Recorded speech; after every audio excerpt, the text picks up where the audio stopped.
بسم الله الرحمن الرحیم. نن به موږ د آسان منطق شپږم سبق وایو. نو راځئ چې د ټولو نه اول د علم د اضافې لپاره قرآني دعا ووایو. اعوذ بالله من الشیطان الرجیم رب زدنی علما رب زدنی علما رب زدنی علما. د دې نه وروسته به یو پیره سورې فاتحه شریف او درې پیرې سورې اخلاص شریف تلاوت کړو او خپلو اساتذه کرامو ته به د دې ایصال ثواب وکړو.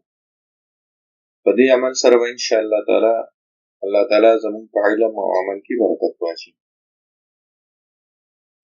شپږم درس د مفرد او د مرکب په باره کې دی. کوم لفظ چې په خپله معنی موضوع له باندې دلالت مطابقي سره دلالت کوي دا دوه قسمه لري. یو ته مفرد ویل کېږي او بل ته مرکب ویل کېږي. راځئ چې دواړه وپېژنو. مفرد چې د جز د لفظ نه په جز د معنی باندې دلالت قصد او اراده نه شوی. مثلا د لفظ زید نه د ذات زید په جز باندې د دلالت قصد او اراده نشته. مفرد په پنځه قسمه دی. د مفرد اول قسم د لفظ په جز نه. مثلا قی چې فعل امر دی په عربی کې د دې کلمې جز نشته. یا حمزه د استفهام یا با جاره یا تا جاره یا واو جاره د دې کلماتو جز نشته. یا په اردو کې که چې دا اصل کې د کاف زیر دی کې د دې جز نشته. دا د مفرد اول قسم دی. د مفرد دویم قسم د معنی په جز نه. مثلا نقطه ده چې د دې جز نشته. چونکه د دې نقطې جز نشته لہذا په جز د معنی باندې د جز د لفظ نه څه دلالت هم نشته. د مفرد دریم قسم د لفظ و معنادار جز نه. مثلا لفظ بشر په دې کې با شین او را دا معنادار نه دي. د مفرد څلورم قسم د لفظ و معنادار جز وي او د معنی به هم جز وي خو په معنی مقصودی باندې به د معنادار جز دلالت کوي. مثلا عبدالرحمن چې د چا نوم شي نو عبد او الرحمن دا معنادار اجزا دي او د کوم انسان چې دا نوم دی هغه هم معنادار دی خو په معنی مقصودی باندې د عبدالرحمن دلالت نشته لہذا دا د مفرد څلورم قسم دی. د مفرد پنځم قسم د لفظ و معنادار جز وي د معنی مقصودی په جز باندې به دلالت هم کوي خو دا دلالت په مقصود نه. مثلا لفظ حیوان ناطق او مسما د حیوان ناطق دواړه معنادار دي. جز د لفظ په جز د معنی باندې دلالت هم کوي خو دا دلالت په حین د علمیت کې مقصود نه دی لہذا دا هم مفرد دی. مرکب چې جز د لفظ نه په جز د معنی باندې د دلالت قصد او اراده وي.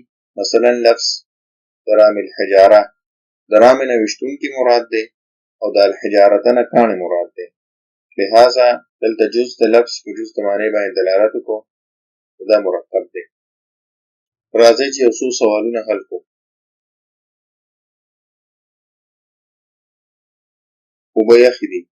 په دې جمله کې اوبه په خپله معنی یخې په خپله معنی او دی په حکم باندې دلالت کوي لہذا دا مرکب دی. اسلام آباد په حین د علمیت کې دا د ځای نوم دی لہذا دا مفرد دی. اسم دا مفرد دی.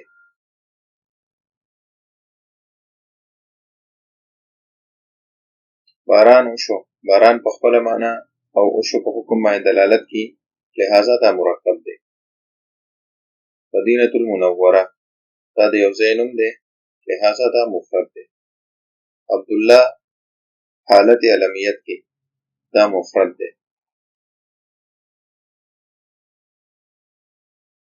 بیت الله مکة المکرمه کې دی دا مرکب دی.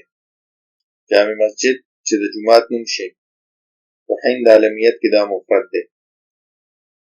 حیوان ناطق چې د حیوان نه ژوندی او د ناطق نه فکر کوونکی مراد شي دا مرکب شي ځکه چې جز د لفظ په جز د معنی باندې دلالت کوي.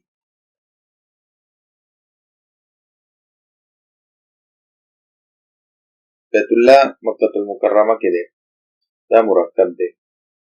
بیت الله دا مفرد دی. ځکه چې دا خاص د الله د کور نوم دی، لہذا دا مفرد دی. حیوان ناطق په حین د عالمیت کې دا مفرد دی. د الله په لار کې جهاد وکړئ دا مرکب دی. بیت الله د الله کور دی، لہذا دا مرکب دی. جامعة الازهر دا مفرد دی ځکه چې دا د یوې یونیورسټۍ او پوهنتون نوم دی.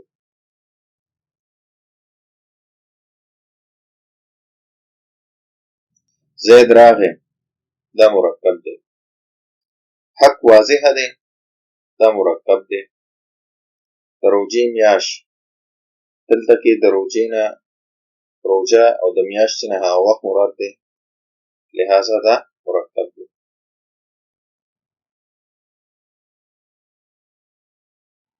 ریاض الصالحین چې مراد دی نه د نیکانو باغچه شي دا مرکبي، ځکه دلته کې ریاض په خپله معنا چې باغچه او الصالحین په خپله معنا چې نیکان دي هغې باندې دلالت کوي.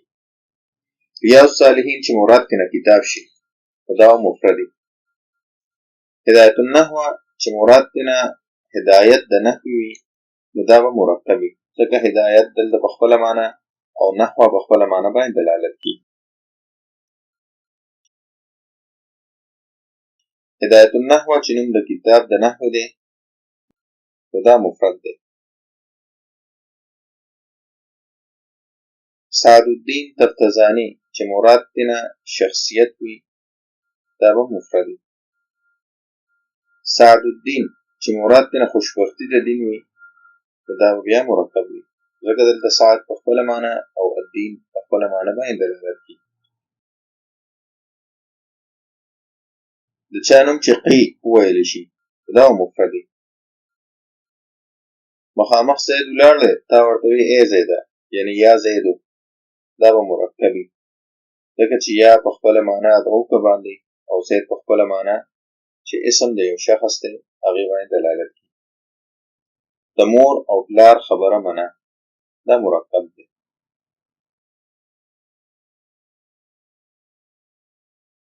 عبدالله په حالت د علمیت کې دا مفرد دی. قی چې چاته وویلی شي په معنا ته ځان بچ که نو دا به مرکبي، ځکه چې قی فعل امر دی او په دې کې یو ضمیر مستتر دی چې تعبیر کې نه په انت باندې کېږي دا مرکب دی. عبدالله په معنا د الله بنده دا مرکب دی. هل حرف استفهام دا مفرد دی. ضرب زیدون چې جمله فعلیه شي دا مرکبي. علام زیدین چې مرکب اضافي شي دا به مرکبي.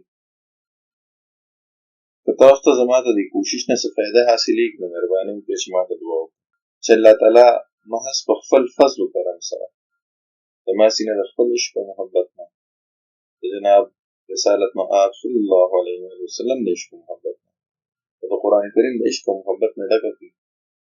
ما ته په دربار رسالت مآب صلی الله علیه وسلم کې قبولیت راکړي، زما خاتمه بالایمان وکړي، په ورځ د قیامت بغیر د څه حساب کتاب نه عمل نامه خلاص کراکړي په جنت ته مې داخل کړي. آمین بجاه سید الانبیاء والمرسلین صلی الله علیه وآله وسلم.